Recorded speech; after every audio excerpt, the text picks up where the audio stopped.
I'm Logan Crawford, and right now on the Global Book Network, we're hitting the road, thumb out and soul open, with an amazing book. It's called Getting Down to Earth, a hitchhiker's around the world experience, and it is written by a terrific author. His name is Bradley Craig Perkins. This captivating memoir brings to life a 10-month unscripted adventure across continents, cultures, and connections during the post-Vietnam, pre-digital era.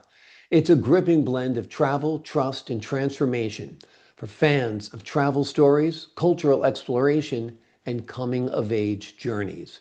We're delighted to have this very talented author join us here today. We thank the team at Atticus Publishing for helping us put him on TV today. And we ask viewers like you to support authors like him by subscribing to our channel and by purchasing his amazing book. The links are below this interview. Brad, great to see you here today. Thank you so much for joining me. Thank you for having me. It's such a pleasure to have you on the show. Let's turn the clock back to 1975. Rock and roll is, making the airwaves. Disco hasn't quite made the scene yet. Free spirits like yourself are sticking the thumb out and hitchhiking to endless possibilities. What made you decide to embark on this around the globe journey? Well, I was out of college just a few months beforehand, in April, and I decided that before then, a year previous, I was going to drop out for a bit and just hit the road with a bunch of students going through Canada and down to Guatemala. And my parents said, "No way, don't do that. Finish school first and go anywhere you want afterwards." I said, "Okay, I'm going to hitchhike around the world," because I had some experience already. My girlfriend and I hitchhiked across the United States, and they knew they couldn't hold me, my parents. And they knew that when I was 4 years old. My dad built a gate across the driveway, trying to keep me in the backyard. I climbed over and went to George's store to get a Tootsie Roll Pop. Well, they knew at that point in time, there's no way you can stop this kid. So I've been kind of like that all ever since. Amazing. Well, it's a good rebellious spirit and it makes for great memories, of course. What's your fondest memory of being on the road with your thumb out? Boy, I tell you, let me prep this a little bit for you.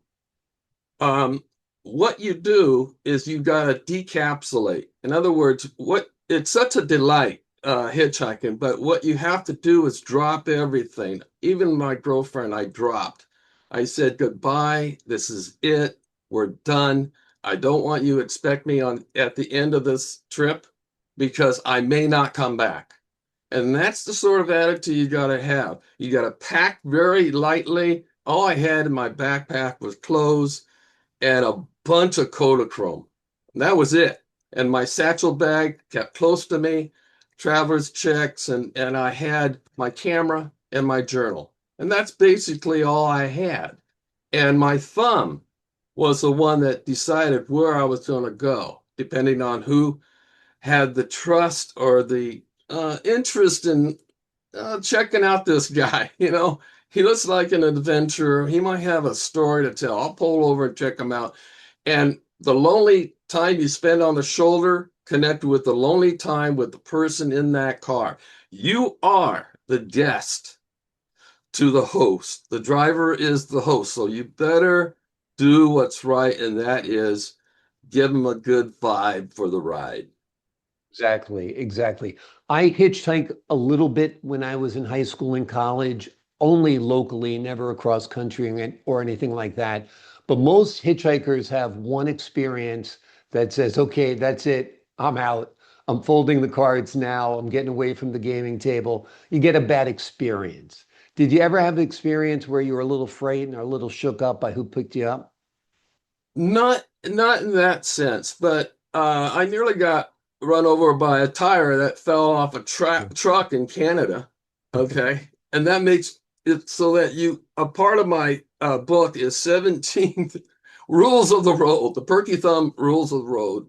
That if you're interested in doing this, it's a good check out. The other time was on a Paris street, and I was taking a shot of a call girl.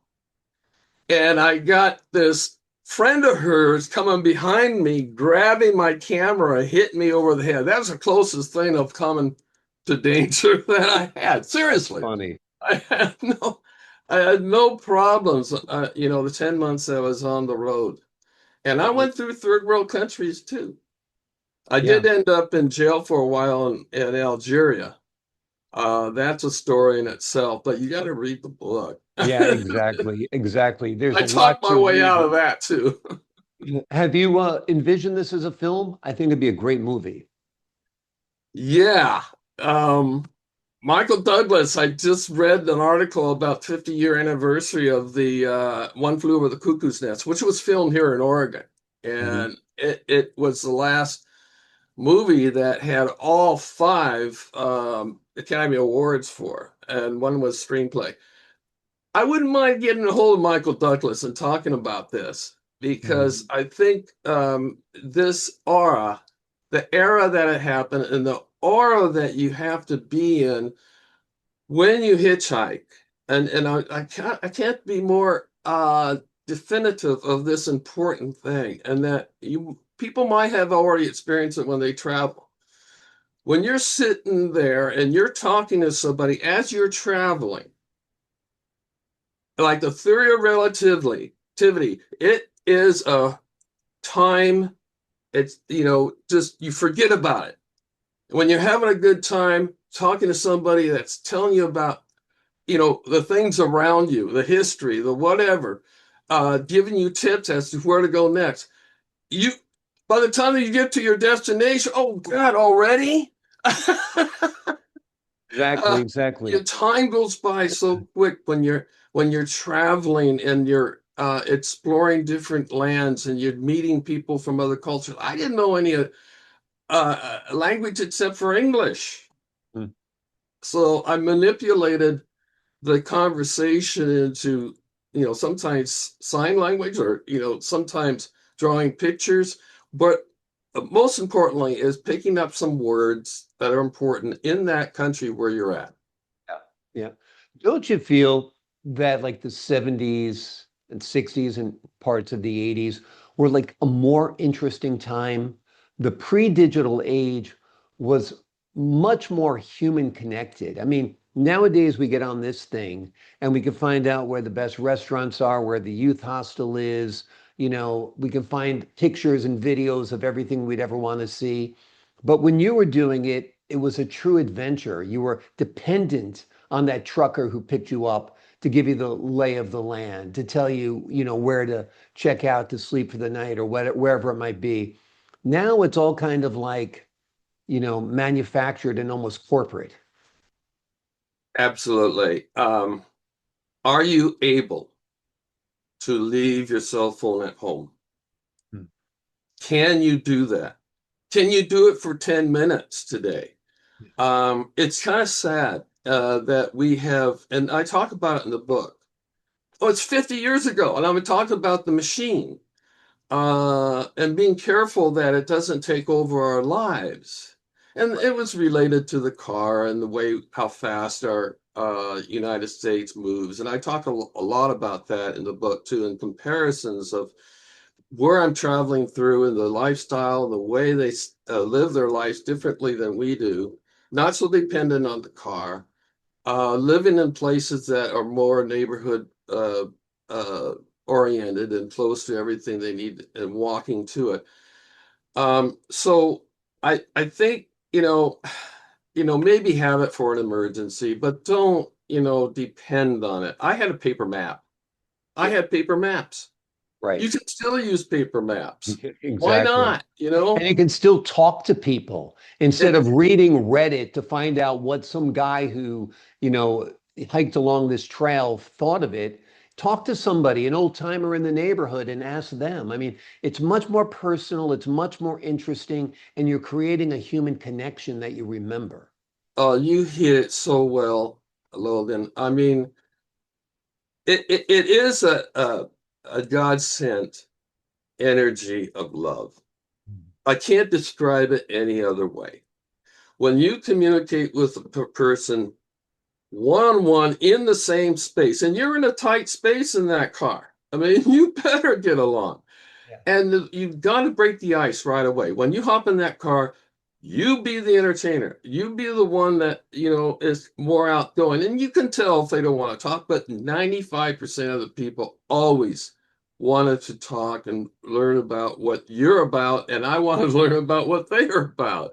And I was very inquisitive, especially, just, hey, what what's your family like? Where do you live? What kind of place? Just general stuff that didn't get into politics and other things so much. But that was part of the discussion too. If the ride was long enough. But I guarantee you, every time I hopped out of the car and I shook the person's hand, and said thank you in their language, it was a better experience for me, and I know it was a better experience with them as far as the boredom was broken. Absolutely. And yeah, you're living vicariously, they're living vicariously through your adventure. These are obviously outgoing people who are picking you up and do want to converse, even if it doesn't appear to be the case at first. I love road trips. I love the fact that you hitchhiked around the world. I think it's wonderful. My other favorite form of travel, and I do it quite frequently, I go to Europe and I get a Eurail. My wife and I just go from city to city and we're on the train always. And we love it, particularly doing it in Europe where the trains are phenomenal. You're behind a wonderful train enterprise there in the Pacific Northwest, which harkens to the sense of exploration that you nurtured when you were young, and kind of as a European experience in a way as well. Talk to us a little bit about that train behind you and what it means to travelers. Well, thanks for bringing that up too, because this is a very important part of my life today.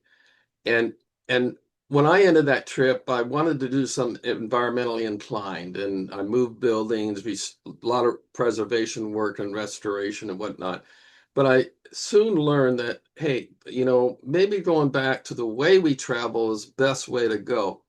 And for 19 years, I've hooked up with an engineer that has done phenomenal work in designing the corridors that we need here in the Northwest. And I've been helping him I'm a real estate broker now in commercial real estate, and helping him as to station location and how we can do this very important thing. And that is combine where we live with how we travel. Now, what I mean by that is when you stop at a station, okay, you can walk to where you live, where you work, where get your meal for the night, hop, get in an elevator, go up to your space.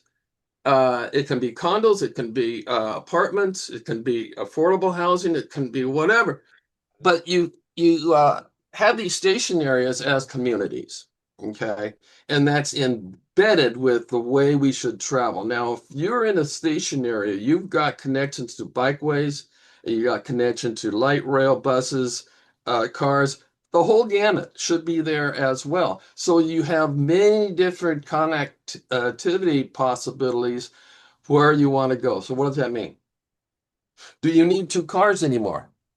No way. You don't need two cars. You need one, maybe. Okay. And if you want to pay for the parking space below, yeah, fine. Go ahead, go for it. But what we're trying to build here in the Northwest, and an example for the rest of the United States, especially United States. Hear that? United States, and everybody's saying, yeah, yeah, yeah. Well, why are we not getting the politicians and bureaucrats to move forward on this here in the Northwest? We are having a very difficult time getting past that barrier because for funding from the public, they need to apply. I can't apply as a private sector company, okay? And we have paid out the money for the studies, for the environmental impact statement studies, economic analysis. We've got 19 years worth of planning here. We're ready. And we are very well suited here in the Northwest for it to happen as far as the distance. And, high speed rail is not for the longest distance for sure, but it's that middle distance from 0 to, 700 miles. And we like to connect to California. Now, they are not the example of high speed rail, which we want to do. We want to do private sector and public sector type type transportation, both in investments and for planning and development. Okay. It's a wonderful enterprise. I'm wholeheartedly behind the concept and the idea, to live and work in a community where you can get there from train, where you're less car dependent, where you're walking more, biking more, training more. It's just a great way to live. Look at Japan. Look at Western Europe. People can take a train anywhere, and it's on time. They're beautiful, and they connect to thriving communities where once you get there, you don't even need a taxi. You can And just look walk how wherever you're healthy the going. people are too. Exactly. I mean, and they have a smile on their face, and they're conversing, and they got arms around each other and holding hands, and it's like they're Yeah. enjoying their In lives. Scotland, they're having a pot of tea while sitting on the train instead of Yeah. being in bumper to bumper traffic, trying to inch ahead. It should be a game changer. I don't know why this country has abandoned the rail the way it has, but hopefully your company is the marking and the start of a wonderful resurgence here in the United States. The book we've been talking about today is wonderful as well. It's a journey that took place 50 years ago, but it's so relatable today. And there are so many lessons that we can learn today by looking at Brad's thumb out trip from back in 1975. The name of the book is called Getting Down to Earth, A Hitchhiker's Around the World Experience. It is an inspiring, soulful ride across the planet through the eyes of a bold young traveler who takes a look back a couple of years later. Brad, thanks so much for joining me here today. And thank you very much. I just want to say to the young guys out there, boy, if you want to, learn about yourself, especially, this is the ticket. It's where I had a turning point in my life as becoming a man. Okay. Absolutely. It's Great just, advice. Go, yeah. go against parental rules sometimes. Put your thumb out. Do what's bold. Do what's different. Go unplugged. I think you'll have a happier, better, more fulfilled life because I think we're rewiring our brains to interact with this too much and it's not having positive results. Can I add one more thing, Logan? Sure. Um, the book is really special in a couple other points, and that is it has a playlist of the 60s and 70s music. You can plug in if you want to plug in. And the other thing, you can be on your computer and see the 1,374 photos of the best that I took along the way. Awesome. Well, we're So glad you had your Kodachrome for that and that you took so many photos. And I'm glad you mentioned that because that's a great interactive aspect of this book. Brad, thank you so much for joining me here today. thank you, Logan. I Appreciate it. appreciate your time, your Happy wisdom, travels, and your bravery. everybody. And to the folks at home, I'm Logan Crawford for the Global Book Network. So long for now.